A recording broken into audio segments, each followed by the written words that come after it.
শুভেচ্ছা আমন্ত্রণ রাতের বাংলাদেশের আয়োজনে। শুরুতেই জানিয়ে দেব শিরোনামগুলো। রাজধানী সহ সারা দেশে স্বেচ্ছাসেবক দলের বিক্ষোভ, সংস্কারের কথা বলে দেশে হট্টগোল লাগিয়ে দেওয়ার অভিযোগ। জুলাই আন্দোলনের সাংবিধানিক স্বীকৃতি দেবে বিএনপি। জুলাইয়ের ছাত্র গণ অভ্যুত্থানের যথাযথ মর্যাদা দেব, রাষ্ট্রীয় স্বীকৃতি দেব, সাংবিধানিক স্বীকৃতি দেব। জুলাই পদযাত্রা নিয়ে বরিশালে এনসিপি, ৩ আগস্ট ইশতেহারে তুলে ধরা হবে নতুন বাংলাদেশের রূপরেখা, বললেন নাহিদ। মুক্তিযোদ্ধা বনাম রাজাকার, এই বিভাজনের মাধ্যমে শেখ হাসিনা দেশকে বিভাজন করেছিল। এই মুজিববাদী আদর্শ গত 50 বছর ধরে দেশকে বিভাজিত করে রেখেছিল। পিআর পদ্ধতিতে নির্বাচন নিয়ে একমত নয় রাজনৈতিক দলগুলো। তত্ত্বাবধায়ক সরকার সহ সংবিধানের কিছু ধারা সংশোধনে গণভোট চায় বেশিরভাগ দল।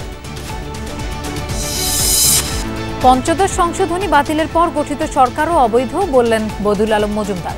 জানালেন এ বিষয়ে শিগগিরই উচ্চ আদালতে আপিল। আগস্ট থেকে 55 লাখ পরিবারকে 15 টাকা দরে চাল দেবে সরকার। পাওয়ার প্ল্যান্ট চুক্তি পর্যালোচনায় আইনি সহায়তা দেওয়ার সিদ্ধান্ত ক্রয় সংক্রান্ত উপদেষ্টা কমিটির বৈঠকে।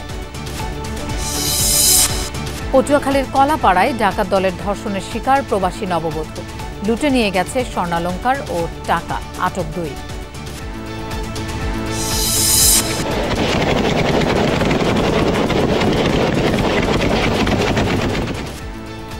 জান্তা বিদ্রোহী সংঘাতে উত্তাল মিয়ানমারের সাগাইং রাজ্য। সেনা সদস্যদের উপর সশস্ত্র গোষ্ঠী পিডিএফ-এর হামলা, অভিযান জোরদার।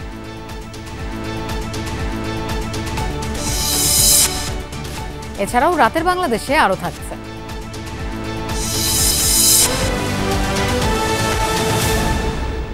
জুলাই অভ্যুত্থানের সাংবিধানিক স্বীকৃতি দেওয়া হবে বলে জানিয়েছেন বিএনপির স্থায়ী কমিটির সদস্য সালাউদ্দিন আহমদ। তিনি বলেন, ভবিষ্যতে যেন জুলাই অভ্যুত্থানে অংশগ্রহণকারীদের বৈধতা নিয়ে কেউ প্রশ্ন তুলতে না পারে। ছাত্রদল আয়োজিত আলোচনা সভায় তিনি রাজনৈতিক দল হিসেবে আওয়ামী লীগের বিচার দাবি করেন।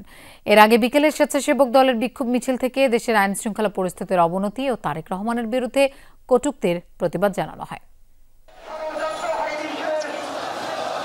দেশের আইন শৃঙ্খলা পরিস্থিতির অবনতি ও বিএনপির ভারপ্রাপ্ত চেয়ারম্যান তারেক রহমানের বিরুদ্ধে কটূক্তির প্রতিবাদে রাজধানীতে এই বিক্ষোভ মিছিল জাতীয়তাবাদী স্বেচ্ছাসেবক দলের।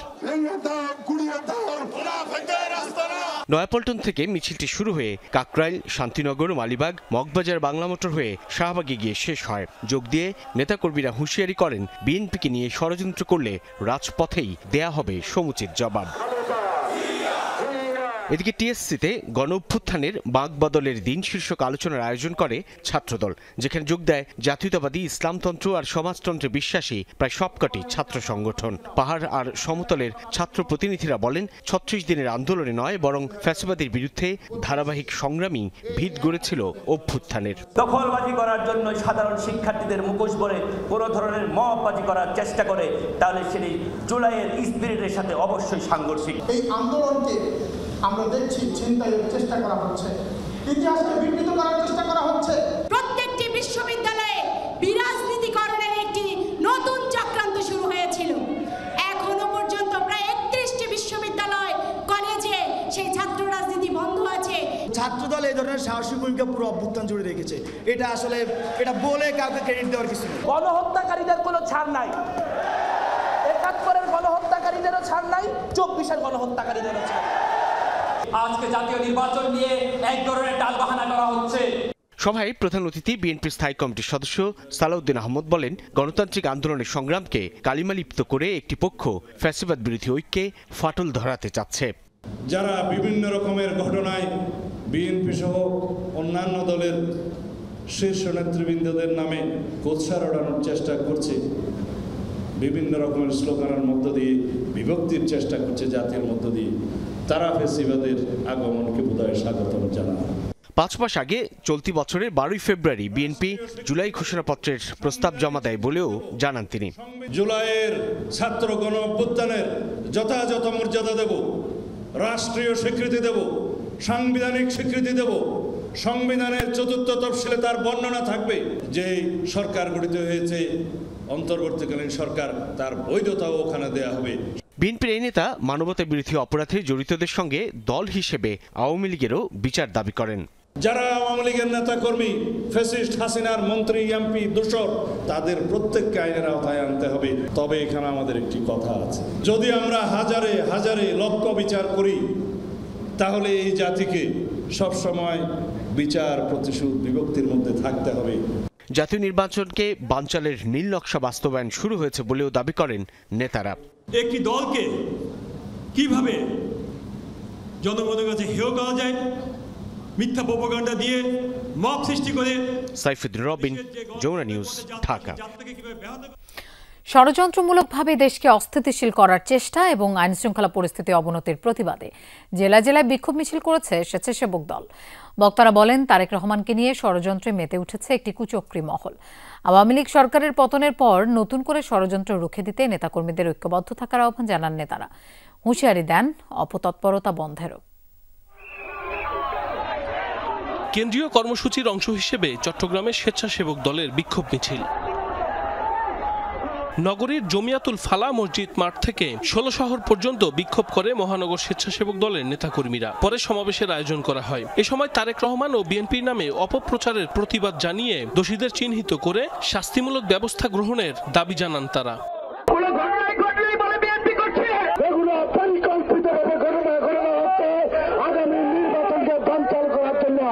আইনশৃঙ্খলা পরিস্থিতির অবনতি এবং শিক্ষা প্রতিষ্ঠানে সুষ্ঠু পরিবেশ বিনষ্টের প্রতিবাদে সিলেটে বিক্ষোভ মিছিল করেছে স্বেচ্ছাসেবক দলের নেতাকর্মীরা। শহরের শহীদ মিনার থেকে শুরু হয়ে কোর্ট পয়েন্টে গিয়ে শেষ হয় মিছিলটি। এ সময় বক্তারা বলেন, আগামী নির্বাচন বানচাল করতেই দেশকে অস্থিতিশীল করা হচ্ছে। জুলাই আগস্টের আন্দোলনের মাধ্যমে শহীদের রক্তের বিনিময়ে অর্জিত এই স্বাধীনতাকে আমরা ম্লান করে দিতে চাই না। আমরা চাই সকলকে নিয়ে, বিশেষ করে ৭১ এবং ২৪-এর পরাজিত শক্তির বাহিরে যে সকল শক্তি রয়েছে সকলকে নিয়ে আমরা এই দেশ গড়তে চাই। নাটোর শহরের বিভিন্ন সড়ক ঘুরে কানাইখালীতে গিয়ে শেষ হয় বিক্ষোভ মিছিলটি। পরে সমাবেশে বক্তারা বলেন, একটি কুচক্রী মহল তারেক রহমানকে নিয়ে ষড়যন্ত্রে মেতে উঠেছে। দেশকে অস্থিতিশীল করার চেষ্টা করছে তারা। দ্রুত সময়ের মধ্যে সকল অপতৎপরতা বন্ধে সরকারকে পদক্ষেপ নেওয়ার আহ্বান জানান নেতাকর্মীরা। আমরা কিন্তু ভদ্রভাবে আছি, ভদ্রভাবে থাকতে দেন। ভদ্রতা শিখতে হলে তারেক রহমানের কাছ থেকে শিখুন। যদি শিখতে হয় তাহলে তারেক রহমানের কাছ থেকে শিখুন।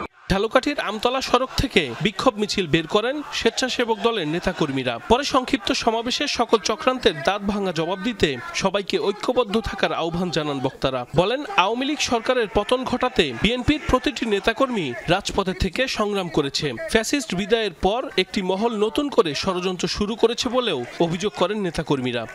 একটি রাজনৈতিক দলের শীর্ষ নেতাকে যে অশালীন ভাষায় আক্রমণ করা হয়েছে, রাজনীতি বিবর্জিত ভাবে আমরা এর তীব্র নিন্দা এবং প্রতিবাদ জানাই। বাংলাদেশে নিরপেক্ষ ভোটের মাধ্যমে একটা আসনও পাবে না।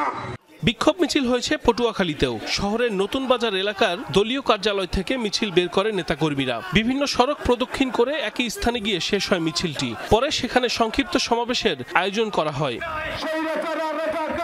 সাইফ আহমেদ, যমুনা নিউজ। কখনো সংস্কার, কখনো সনদের কথা বলে দেশে হট্টগোল লাগিয়ে দেয়া হচ্ছে। এটা নির্বাচন বন্ধ করার প্রজেক্ট, এমন অভিযোগ করেছেন বিএনপির স্থায়ী কমিটির সদস্য আমির খসরু মাহমুদ চৌধুরী। সন্ধ্যায় ডিপ্লোমা ইঞ্জিনিয়ার্স ইনস্টিটিউটে ঢাকা টেক্সাস বার অ্যাসোসিয়েশনের নবনির্বাচিত কমিটির অভিষেক অনুষ্ঠানে তিনি একথা বলেন। তিনি বলেন, তারেক রহমানের সাথে বৈঠকের পর নির্বাচনের দিন ঠিক হওয়ায় কিছু দলের সমস্যা হয়ে গেছে। তারা ভেবেছিল এটা অনন্তকাল চলবে। নির্বাচন না হওয়ায় গুটি কয়েক ছোট গোষ্ঠী লাভবান হচ্ছে, ক্ষতি হচ্ছে জনগণের। সত্য সংস্কার করেও বাংলাদেশ এগিয়ে যাবে না যদি রাজনৈতিক সংস্কৃতির পরিবর্তন না হয়। কেউ এই ফাঁদে পা দেবেন না। বলেন, যে দেশে নির্বাচন অনুপস্থিত সেখানে প্রতিনিধিত্বের কোনো দায় বা জবাবদিহিতা থাকে না। হাসিনার পর একটা নতুন প্রজেক্ট হচ্ছে ইলেকশন বন্ধ করে দেয়। তাহলে বন্ধ করতে হলে যা যা করে সব করতে হবে। কতক্ষণ সংস্কারের কথা, কতক্ষণ সনদের কথা, কতক্ষণ এই যে বিএনপি এইটা হচ্ছে সেটা হচ্ছে, এই প্রত্যেক বিষয় নিয়ে দেশে হট্টগোল লাগিয়ে দেওয়া। দলীয় শৃঙ্খলা রক্ষা, চাঁদাবাজি ও খুনের ঘটনার অভিযোগে রাজনৈতিকভাবে কতটা চাপে বিএনপি? দলটির শীর্ষ নেতারা বলছেন, এক্ষেত্রে চাপ নেই, কারণ পট পরিবর্তনের পর থেকে দল ও অঙ্গ সংগঠনের ৩,০০০-এর বেশি নেতাকর্মীর বিরুদ্ধে ব্যবস্থা নিয়েছে দলটি। তারপরও গুটি কয়েক দল বিদেশি মদদ এবং নির্বাচন পিছিয়ে দেওয়ার ষড়যন্ত্রে বিএনপির বিরুদ্ধে একাট্টা হয়েছে। তবুও রাজনৈতিক অনৈক্য এড়াতে তৃণমূলে বার্তা দিয়েছে দলটি। পাশাপাশি আত্মসমালোচনার অংশ হিসেবে দলের সব পর্যায়ে শুদ্ধি অভিযান চালানোর সিদ্ধান্ত নিয়েছে বিএনপির স্থায়ী কমিটি। আরেফিন শাকিলের প্রতিবেদন। ঘরোয়া সভা থেকে আনুষ্ঠানিক আলোচনায় বারবার অনিয়ম আর বিশৃঙ্খলা এড়ানোর তাগিদ দিলেও প্রায় নিয়ন্ত্রণহীন বিএনপি তৃণমূল। সোহাগ হত্যায় আরেক দফা সমালোচনায় বিদ্ধ বিএনপি। অস্বস্তি তৈরি হয়েছে দলের সর্বস্তরে। এমন সুযোগে বিএনপিকে রাজনৈতিকভাবে চেপে ধরছে দলটির এক সময়ের মিত্র দলগুলো। মিত্রদের এমন আচরণে ক্ষুব্ধ বিএনপি, পাশাপাশি অপরাধ দমনে সরকারের উদাসীনতায় হতবাক জানিয়ে রোববার স্থায়ী কমিটির বৈঠকে দীর্ঘ আলোচনা করেন নেতারা। সিদ্ধান্ত হয় সহনশীলতা ও রাজনৈতিক কৌশলে পরিস্থিতি সামাল দেয়ার। ভারত যা চায়, আওয়ামী লীগ যা চায়, সেটাকে কার্যকর করার জন্য তারা এই নানা ধরনের ষড়যন্ত্র করছে। আর তারা যে অপকর্ম করে, বিভিন্ন দখল করে, তারা কয়েকজনে বহিষ্কার করছে। তারা তো সাদা তোলে না, তারা তো হাদিয়া তোলে। বিএনপি কোনটা সব হয় নাই, বিএনপি ধৈর্যের সাথে অপেক্ষা করছে। যারা ভালো খেলে তারা ধৈর্যের সাথে খেলে, আর যারা জানে ঘোড়ার থেকে যে আমি জয়লাভ করতে পারবো না, তারা কিন্তু ফাউল করে। আর এই অদৃশ্য ষড়যন্ত্র এবং অদৃশ্য শক্তিকে মোকাবেলা করতে একটু ব্যাপারিত হয়। আমরা এটা চাপ মনে করি না, এটা রাজনৈতিকভাবে আমরা মোকাবেলা করব, সাংগঠনিকভাবে মোকাবেলা করব। আমরা আমাদের গণতান্ত্রিক রাজনৈতিক চর্চার মধ্য দিয়ে এগুলোর প্রতিবাদ জানাবো। নানা অনিয়মের অভিযোগে কিছু ক্ষেত্রে তদন্ত ছাড়াই নেতাকর্মীদের বিরুদ্ধে ব্যবস্থা নিচ্ছে বিএনপি। গত 10 মাসে মূল দলের সাথে ছাত্র, যুব ও স্বেচ্ছাসেবক দলও তাদের কয়েকশো নেতার বিরুদ্ধে বহিষ্কারাদেশ সহ নানা শাস্তিমূলক ব্যবস্থা নেয়। উদ্দেশ্য পরিষ্কার, ভোটের আগে বিপুল জনসমর্থন হারাতে নারাজ বিএনপি। সেজন্য দলের সব পর্যায়ে নতুন করে নির্দেশনা পাঠাচ্ছেন নীতি নির্ধারকরা, যেখানে গুরুত্ব পাচ্ছে সামাজিক শৃঙ্খলা। লক্ষ কোটি নেতা কর্মীদের মধ্যে আমরা তো আগে থেকে বলতে পারবো না যে কেউ কোনো অপরাধমূলক কর্মকাণ্ডে জড়াবে কি জড়াবে না। শুদ্ধি অভিযান চালাবো মূল সংগঠন এবং অঙ্গ সংগঠনের সর্বপর্যায়ে। এই মেসেজটা আমরা দিয়েছি যাতে এই জাতীয় দুষ্কৃতিকারীরা দলের সুনাম ক্ষুণ্ণ না করতে পারে। 3200 বহিষ্কার করছি, আর বাকি রয়েছে আমার নিজের বহিষ্কার হওয়া, আর বাকি রয়েছে খালেদা জিয়ার বহিষ্কার হওয়া, আর বাকি রয়েছে তারেক রহমানের বহিষ্কার হওয়া। একটা রাজনৈতিক দল তার দলের মধ্যে কি করতে পারে? সে সর্বোচ্চ তার সদস্যপদটা খারিজ করতে পারে। একটা রাজনৈতিক দল তাকে জেলও দিতে পারে না, ফাঁসিও দিতে পারে না। প্রশাসন তাকে ধরছে না কেন? পুলিশ তাকে ধরছে না কেন? দলটির নেতারা মনে করেন বিএনপির বিরুদ্ধে ভোটের মাঠে সুবিধা করার কোনো বাস্তবতা নেই জেনেই সংঘবদ্ধ একটি গোষ্ঠী পারিবারিক বা ব্যবসায়িক দ্বন্দ্বকেও রাজনীতির রং দিয়ে অপপ্রচারে নেমেছে, যাতে সাংগঠনিক ও ভাবমূর্তি সংকটে পড়ে বিএনপি। বিভিন্ন ধরনের বিভিন্ন ঘটনা ঘটবে এবং নির্বাচনটাকে বানচাল করার জন্য। আরিফিন শাকিল, যমুনা নিউজ, ঢাকা। ভালো। মুক্তিযোদ্ধা বনাম রাজাকার, এই দুই ভাগে দেশকে বিভাজন করে রেখেছিল শেখ হাসিনা। 50 বছর দেশকে মুজিববাদী আদর্শে পরিচালিত করা হয়েছে। দেশ গড়তে জুলাই পদযাত্রার 15তম দিনে ভোলায় এসব কথা বলেন জাতীয় নাগরিক পার্টির আহ্বায়ক নাহিদ ইসলাম। তিনি বলেন, আগামী 3 আগস্ট দলীয় ইশতেহার দেবে এনসিপি। সেখানে দেশের মানুষের সমস্যা, সম্ভাবনা ও নতুন বাংলাদেশের রূপরেখা তুলে ধরা হবে। জুলাই পদযাত্রার 15তম দিনে বরিশাল থেকে ভোলার উদ্দেশ্যে যাত্রা শুরু হয় এনসিপির। ফেরিতে চড়ে দলের শীর্ষ নেতারা যান দ্বীপ জেলায়। দুপুরে ভোলায় পৌঁছে পদযাত্রায় অংশ নেন নেতারা। পরে নতুন বাজারে সংক্ষিপ্ত পথসভায় দলের আহ্বায়ক নাহিদ ইসলাম বলেন, মুক্তিযোদ্ধা বনাম রাজাকার, এই দুই ভাগে দেশে বিভাজন তৈরি করে রেখেছিল শেখ হাসিনা। গণ অভ্যুত্থানের পর বাংলাদেশ এখন গণতান্ত্রিক ও সার্বজনীন। মুক্তিযোদ্ধা বনাম রাজাকার, এই বিভাজনের মাধ্যমে শেখ হাসিনা দেশকে বিভাজন করেছিল। এই মুজিববাদী আদর্শ গত 50 বছর ধরে দেশকে বিভাজিত করে রেখেছিল। 24-এর গণ অভ্যুত্থানের মাধ্যমে এই বিভাজনকে তোয়াক্কা না করে আমরা সামনের দিকে এগিয়ে গিয়েছিলাম। আমরা নতুন বাংলাদেশ, অন্তর্ভুক্তিমূলক গণতান্ত্রিক বাংলাদেশ, সর্বজনের বাংলাদেশ গড়ে তোলার প্রতিশ্রুতি নিয়েছিলাম। যেই বাংলাদেশ শ্রমিকের বাংলাদেশ হবে, কৃষকের বাংলাদেশ হবে, মধ্যবিত্তের বাংলাদেশ হবে। নাহিদ বলেন, দুর্নীতি, চাঁদাবাজ ও মাফিয়া সিস্টেম ছাড়া ইনসাফ ভিত্তিক গণতান্ত্রিক দেশ গঠনের জন্যই গণঅভ্যুত্থান হয়েছিল, যেখানে পাবলিক, প্রাইভেট, মাদ্রাসা শিক্ষার্থীদের পাশাপাশি সাধারণ মানুষেরও অংশগ্রহণ ছিল। স্বপ্নের সেই দেশ গড়তে এখনো লড়াই করছে এনসিপি। জুলাই গণঅভ্যুত্থান বাংলাদেশকে নতুন করে গড়ে তোলার জন্য হয়েছিল, নতুন বন্দোবস্ত গড়ে তোলার জন্য হয়েছিল। দুর্নীতি, বৈষম্য, চাঁদাবাজ, সন্ত্রাস এবং মাফিয়া সিস্টেমের বিরুদ্ধে একটা ইনসাফ ভিত্তিক, মর্যাদা ভিত্তিক গণতান্ত্রিক রাষ্ট্র কায়েমের জন্য হয়েছিল। আমরা সেই ব্যবস্থা প্রতিষ্ঠার জন্য লড়াই করছি। পথসভা শেষে বরিশালের উদ্দেশ্যে যাত্রা শুরু করে এনসিপির গাড়িবহর। পৌঁছানোর পর পদযাত্রা ও পথসভার মধ্যে দিয়ে শেষ করে দিনের কর্মসূচি। রাহিম সারোয়ার, যমুনা নিউজ। সংবিধানের ৫০ সংশোধনী পুরোপুরি বাতিলে দ্রুতই আপিল করা হবে বলে জানিয়েছেন সুশাসনের জন্য নাগরিক সুজনের সম্পাদক বদিউল আলম মজুমদার। তিনি বলেন, আদালতের রায় সন্তুষ্ট, কিন্তু রায়ে কিছু অসঙ্গতি আছে, তাই চলতি মাসেই আপিল করা হবে। ত্রয়োদশ সংশোধনী রিভিউ করে পঞ্চদশ সংশোধনী পুরোপুরি বাতিল করলে রায় পূর্ণাঙ্গ হবে, মনে করেন মামলার আইনজীবী।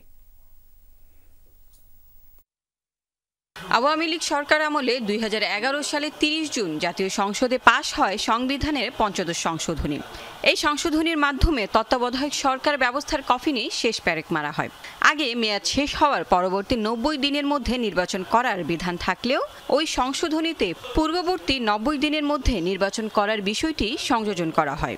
এরকম ছোট বড় মিলিয়ে সংবিধানের পঞ্চদশ সংশোধনীতে 54টি সংশোধনী আনা হয়। 5 আগস্ট শেখ হাসিনার পতনের পর সর্বপ্রথম হাইকোর্টে চ্যালেঞ্জের মুখে সংবিধানের পঞ্চদশ সংশোধনী।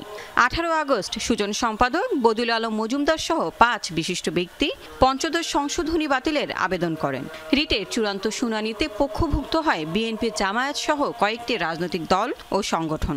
তত্ত্বাবধায়ক সরকার ব্যবস্থা বাতিল সহ সংবিধানের পঞ্চদশ সংশোধনীতে আনা কয়েকটি বিষয় অবৈধ ঘোষণা করে 17 ডিসেম্বর রায় দেন হাইকোর্ট।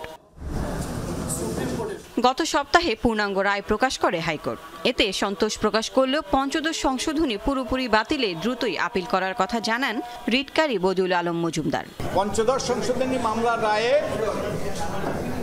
যে তত্ত্বাবধায়ক সরকার ব্যবস্থাটা ফিরে এসছে, কিন্তু আমরা যতগুলো রিমেডি চেয়েছিলাম সে সবগুলো পাইনি। তো সেই জন্য আমরা খুশি, আমরা আপিল করব যাতে আমরা অন্যান্য যেসব রিমেডিগুলো চেয়েছি সেগুলো যাতে পেতে পারি। মামলার আইনজীবী বলেন, পঞ্চদশ সংশোধনী ও সরকার অবৈধ ছিল, অস্বচ্ছ প্রক্রিয়ায় করা হয়েছিল সংশোধনীটি। পঞ্চদশ সংশোধনীর মাধ্যমে কিছু ভালো জিনিসও সংবিধানে সংযুক্ত করা হয়েছে। কাজে আদালত ভেবেছেন যদি প্রক্রিয়াগত ত্রুটির কারণে পুরো সংশোধনী বাতিল করে দেওয়া হয় তাহলে এই ভালো জিনিসগুলো বাতিল হয়ে যেতে পারে। কিন্তু এটা একটু সমস্যা আছে এই চিন্তাধারার এই ক্ষেত্রে, যে এইরকম হলে যে কোনো সরকার একটা খারাপ প্রক্রিয়ার মাধ্যমে একটা খারাপ সংশোধনী পাশ করে দু একটা ভালো জিনিস ওর মধ্যে জুড়ে দিতে পারেন, যাতে করে সংশোধনীটা টিকে যায়। জানান, পঞ্চদশ সংশোধনীর আংশিক বাতিল হলেও এখনই নির্বাচন ব্যবস্থায় তত্ত্বাবধায়ক সরকার ফিরবে বিষয়টি এমন নয়।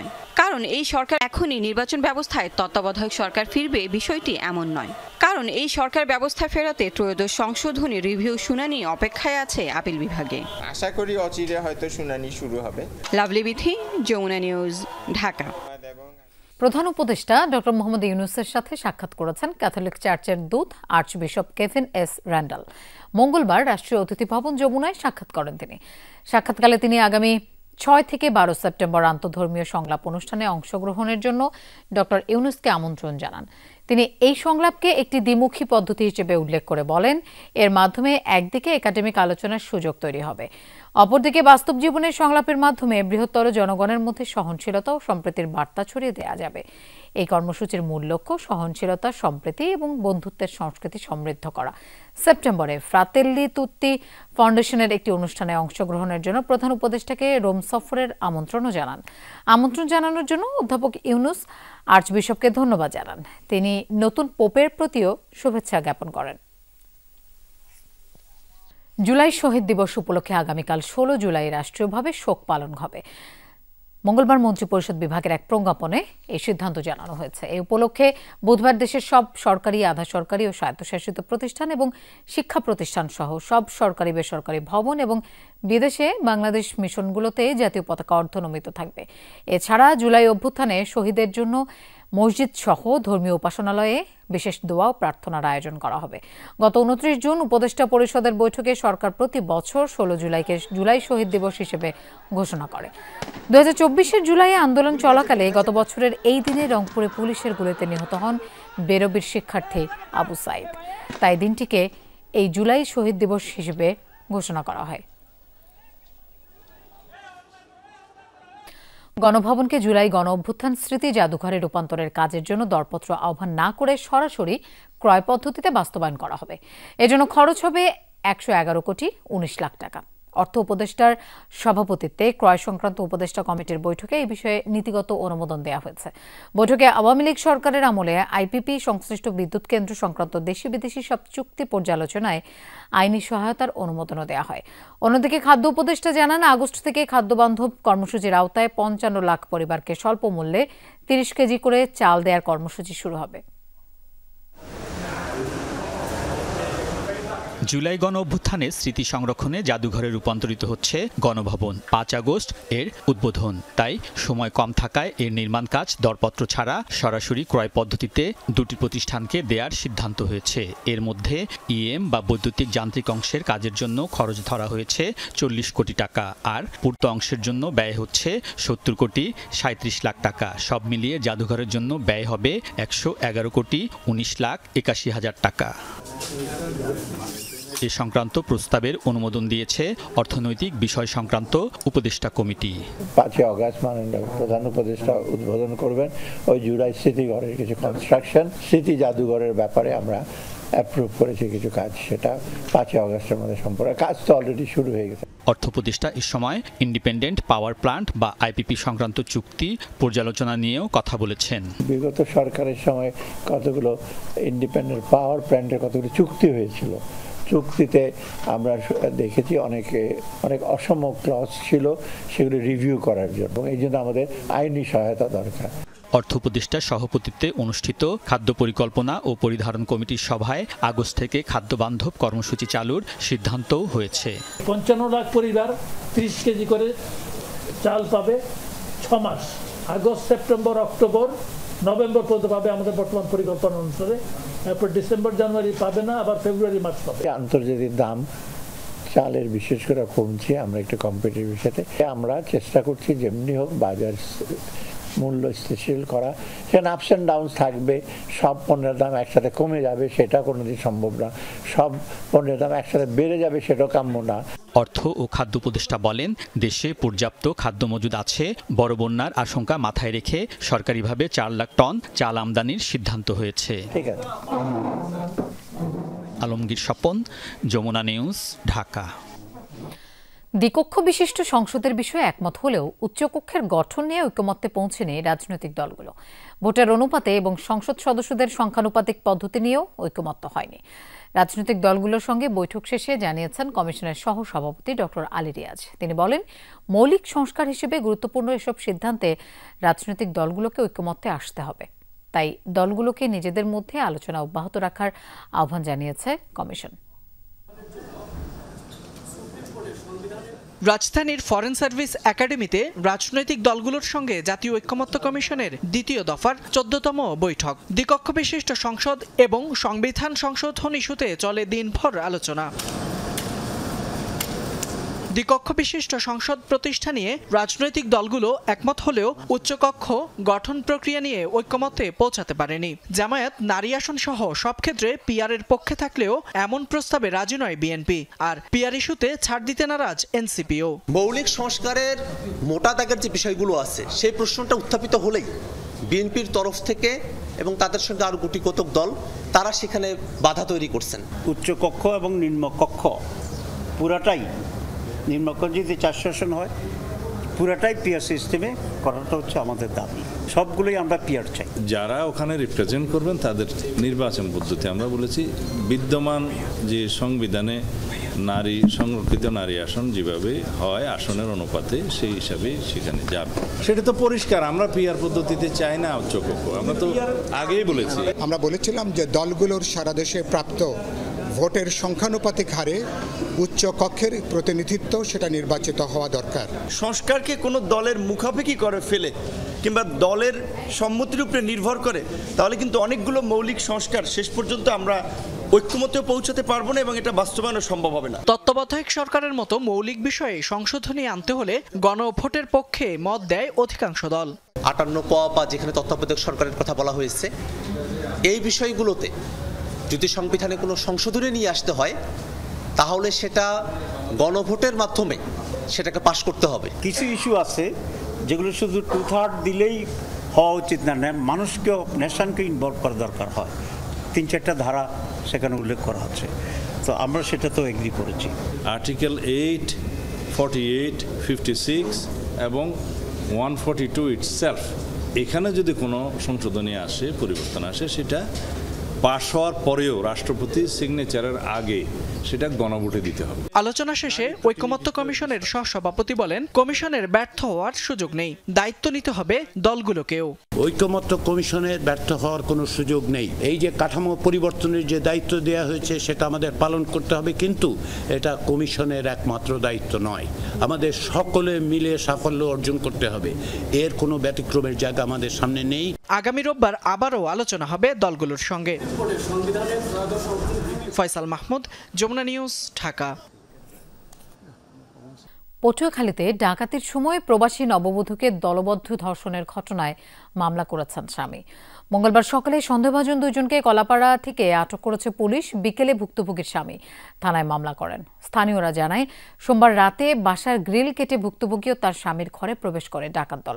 এ সময় ঘুমন্ত 2 শিশু সহ ভুক্তভোগীর স্বামী ও তার বড় বোনকে অস্ত্রের মুখে জিম্মি করে হাত পা বেঁধে ফেলে ডাকাতরা। স্বামীর সামনেই ডাকাত দলের 4 সদস্য এক এক করে নির্যাতন চালায় আমেরিকা প্রবাসী নববধূর উপর। নির্যাতন শেষে ঘরে থাকা 13 ভরি স্বর্ণসহ নগদ 50,000 টাকা লুট করে নিয়ে যায় ডাকাতরা। কলাপাড়া থানার ওসি জানান, ভুক্তভোগীর দেয়া তথ্য অনুযায়ী অপরাধীদের ধরতে অভিযান চলছে। আমার বাড়ির পাশে ডাকাতি হয়েছে, ধর্ষণ হয়েছে। ডাকাতি বা চুরি, ধর্ষণ, লুটপাট এগুলো হইলে আমরা কিভাবে বসবাস করব? আসামিদের অ্যাটিটিউড এবং তাদের সম্পর্কে যে আবদ্ধ, এই হিসেবে আমরা দুজনকে সন্দেহজনকে আটক করেছি। বাকি যারা আসামি আছে তাদেরকে আইনের আওতায় এনে এবং অতি দ্রুত সময়ের মধ্যে এই মামলা তদন্ত শেষ করে চার্জশিট দেবেন এবং আমরা চাই এটা দৃষ্টান্তমূলক একটা শাস্তি। ত্রয়োদশ সংসদ নির্বাচন সামনে রেখে নতুন দল নিবন্ধনের আবেদনপত্রগুলো যাচাই বাছাই শেষ করেছে নির্বাচন কমিশন। তথ্যে ঘাটতি থাকায় 62 দলকে 15 দিনের সময় দিয়ে চিঠি দিয়েছে ইসি। জাতীয় সংসদ নির্বাচন সামনে রেখে 144টি রাজনৈতিক দল নিবন্ধনের জন্য ইসিতে আবেদন করেছে। তবে যাচাই বাছাই সব দলের আবেদনেই কোনো না কোনো তথ্যের ঘাটতি পেয়েছে নির্বাচন কমিশন। এজন্য 15 দিন সময় দিয়ে প্রথম ধাপে 62টি দলকে চিঠি দিয়েছে সাংবিধানিক সংস্থাটি। আর দ্বিতীয় ধাপে জাতীয় নাগরিক পার্টি, এনসিপি সহ 82টি দলকে চিঠি দেওয়া হবে। মঙ্গলবার নির্বাচন কমিশন সচিবালয়ে এ তথ্য নিশ্চিত করে। সেক্ষেত্রে 15 দিনের মধ্যে যেসব ত্রুটি বিচ্যুতি আছে সেসব পূরণ করতে হবে।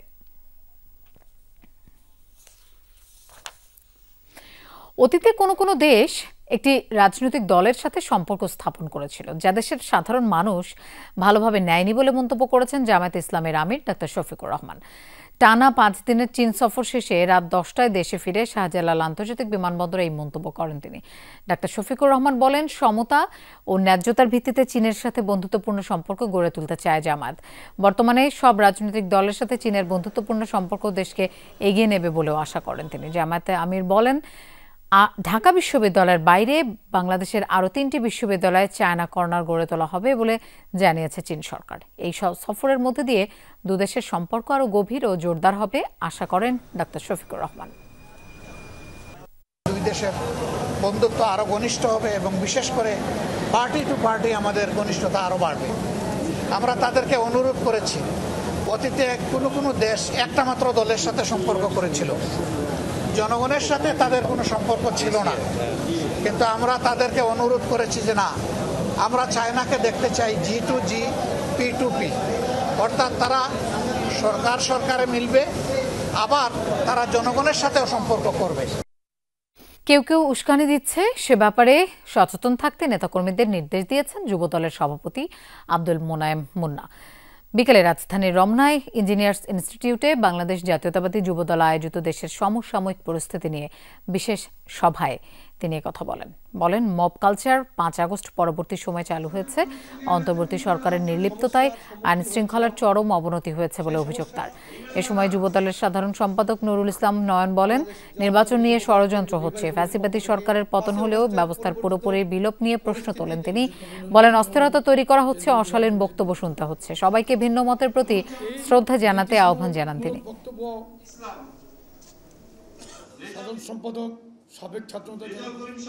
মিটফোর্ডে ভাঙারি ব্যবসায়ী সোহাগকে কেন এমন নির্মমভাবে হত্যা করেছে সে রহস্য এখনো জানা যায়নি। শুধুই কি ভাঙারি ব্যবসার নিয়ন্ত্রণ নাকি অন্য কিছু? যদিও প্রাথমিক তদন্তে পুলিশ বলছে ব্যবসায়িক বিরোধে এমন হত্যা, তবে অভিযোগ আছে মূল অভিযুক্তদের গ্রেফতার করেনি পুলিশ।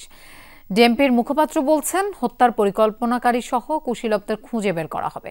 এদিকে সোহাগ হত্যা মামলার আসামি নান্নু কাজীকে নারায়ণগঞ্জের বন্দর থেকে গ্রেফতার করেছে র্যাব।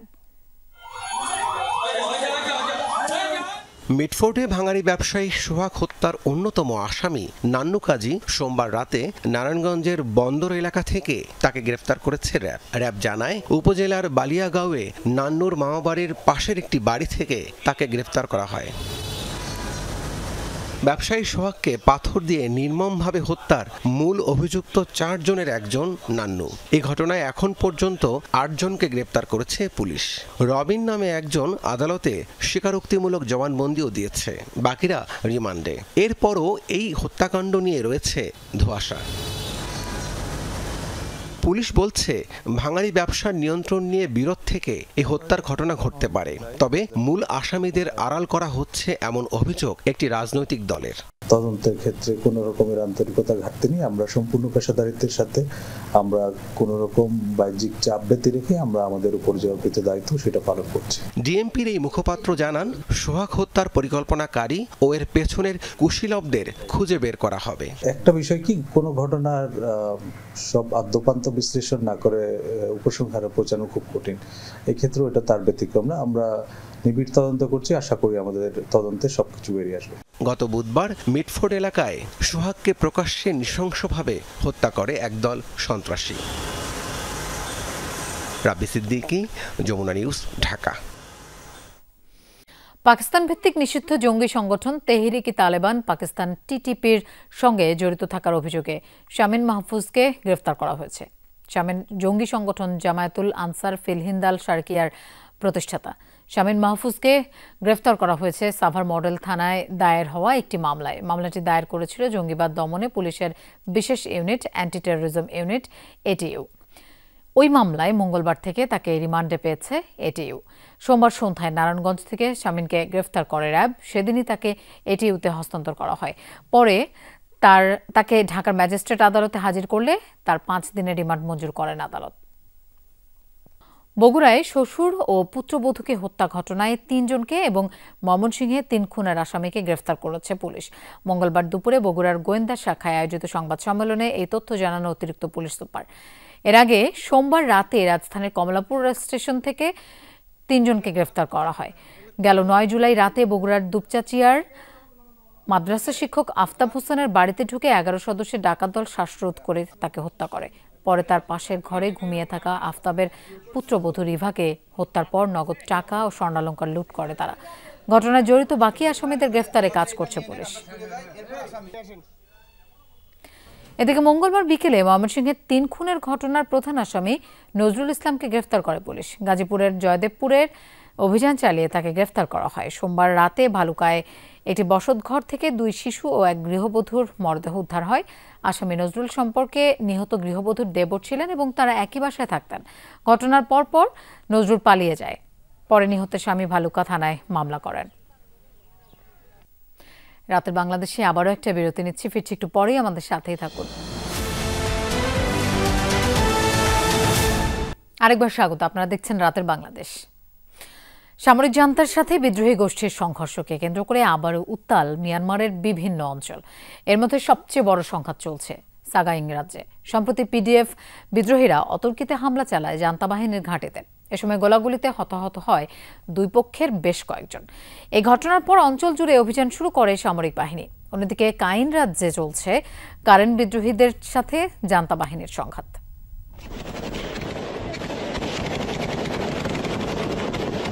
রাইফেল হাতে ময়লার ট্রাকে লুকিয়েছিলেন পিডিএফ এর প্রায় ৩০ জন সদস্য। একটি সেনা ক্যাম্পের কাছাকাছি আসতেই চালানো হয় হামলা। অ্যাম্বুশে অনেকটাই হতবিহ্বল হয়ে পড়ে জান্তা সদস্যরা, তবে দ্রুতই পরিস্থিতি সামলে নিয়ে পাল্টা জবাব দেয় তারাও। সম্প্রতি এই পাল্টা হামলার ঘটনা হয়েছে মিয়ানমারের সাগাইং রাজ্যে।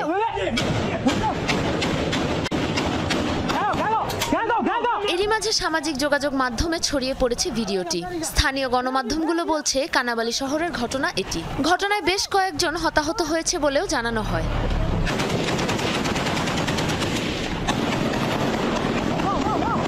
দীর্ঘদিন ধরে মিয়ানমারের জান্তা সরকার ও বিদ্রোহী গোষ্ঠী পিপলস ডিফেন্স ফোর্সের মধ্যে চলছে লড়াই। সাম্প্রতিক এই হামলার জবাব দিতে রাজ্য জুড়ে অভিযান জোরদার করেছে মিয়ানমারের সামরিক বাহিনী।